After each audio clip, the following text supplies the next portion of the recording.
cabeloso! Hoje 3 pontos, 3 golaços! Muito lindo!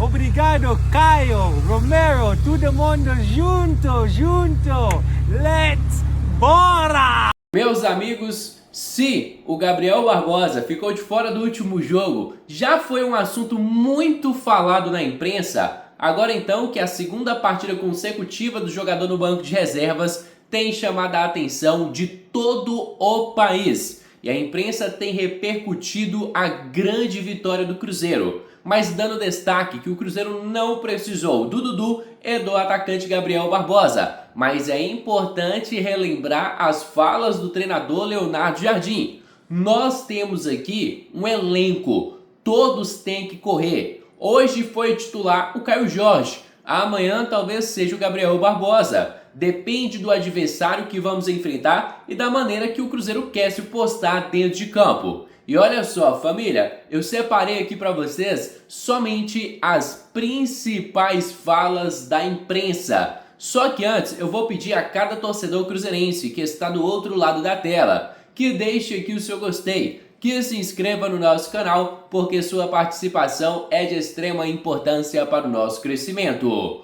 Contamos demais com a sua ajuda. Agora confira as principais reações nos bastidores pós-jogo. Pessoal, eu gosto de elogiar, sabe? Crítica existe, tem que criticar, mas elogio tem que elogiar. E o elogio hoje vai para o treinador do Cruzeiro. Treinador do Cruzeiro que agora dá para entender, né? Poucos teriam, desculpa o palavreado, culhão para tirar peças tão importantes que chegaram tão badalados no Cruzeiro como Dudu e Gabriel. E tirou também o William, lateral direito, que há pouco tempo estava na seleção brasileira. Isso porque ele entende, olha, é o momento de você ficar aqui, calma, fica no banco agora. Não é o seu momento, o momento agora é do coleguinha, o momento agora é do companheiro. E nós vimos do porquê ele fez isso. Olha a atuação de gala do Cruzeiro contra um forte time do Bahia dentro de casa.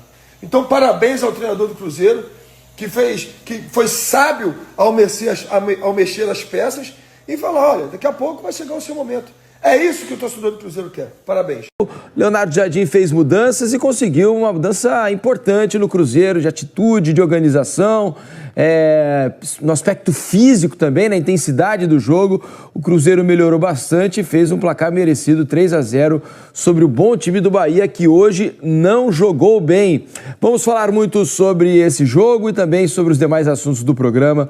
Importante, o Cruzeiro dá um salto na tabela de classificação, vocês viram a classificação agora há pouco, o Cruzeiro é o 5º colocado nesse momento. Veja que é um time que não vencia no campeonato, a primeira vitória já vai a 7 pontos. O Cruzeiro chega então ao G5 ali, né? O 5º colocado neste momento.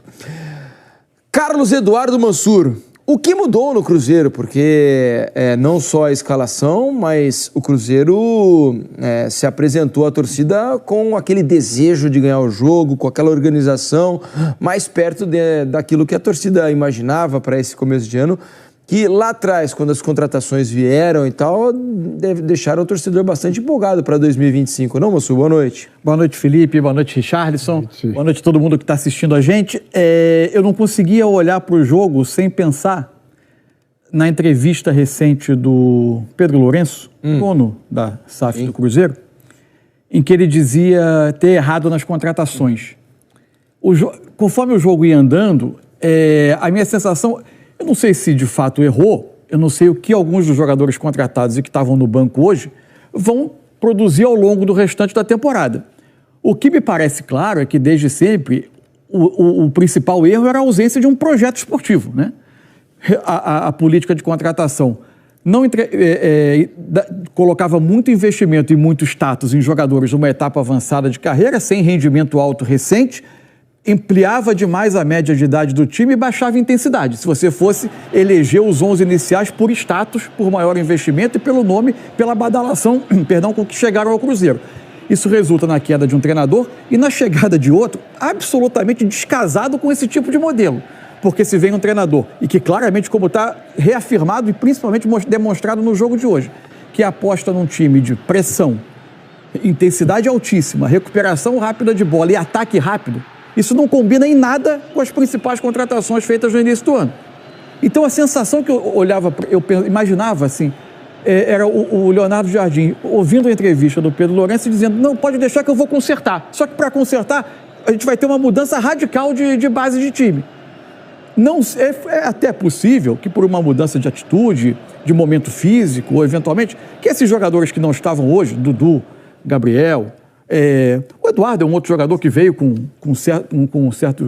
criando alguma expectativa, que eventualmente eles venham a se encaixar nessa ideia e sejam mais do que jogadores para uma parte final de jogo em algumas circunstâncias.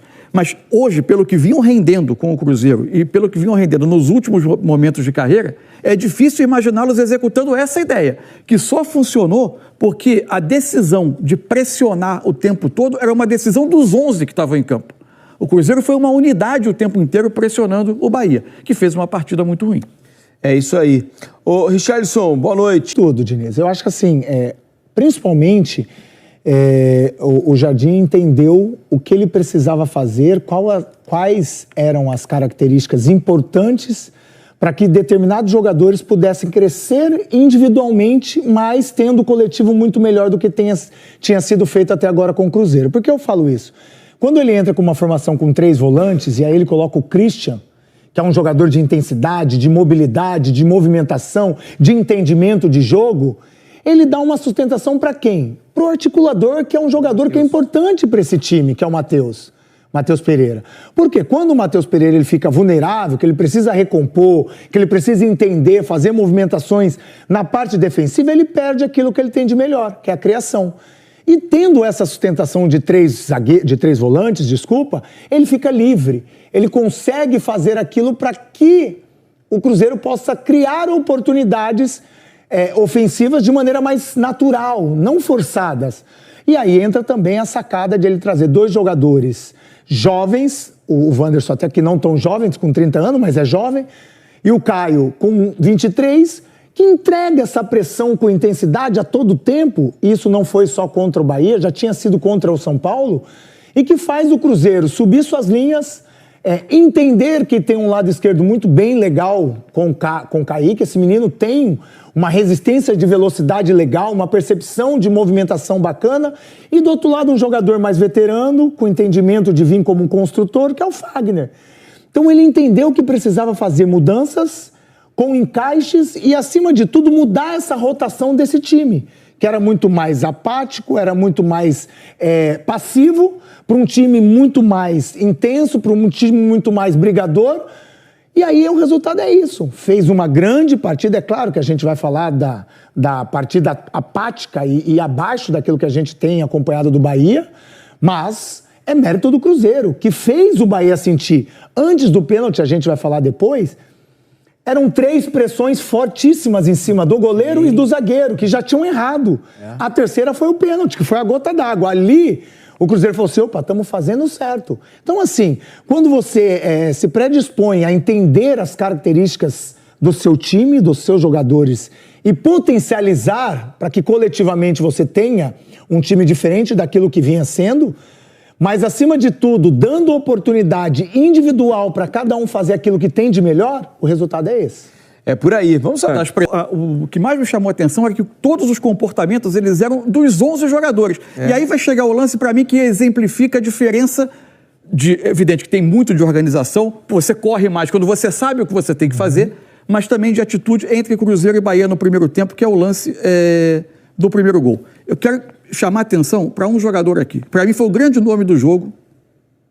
Então é isso, família. Vamos encerrar por aqui mais um conteúdo do nosso canal. Você aí de casa, torcedor cruzeirense, que é novo por aqui, já seja muito bem-vindo. Se inscreva no nosso canal, deixe o seu gostei, ative as notificações e tamo junto demais. Fica agora com meu grande abraço, fica com Deus e até a próxima. Fui!